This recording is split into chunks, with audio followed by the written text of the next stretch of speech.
والله العظيم بتقول لي ايه؟ بتقول لي بابا سابني. هل انت هتسيبني انت كمان ولا هتجدف مع امي؟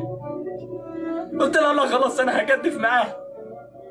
فبدات ان انا اتحامل، والفكره بقى ان انا ايه 17 سنه ولا بعرف اجدف ولا نيل. والله اتحملت وخدت على دماغي يمين وشمال،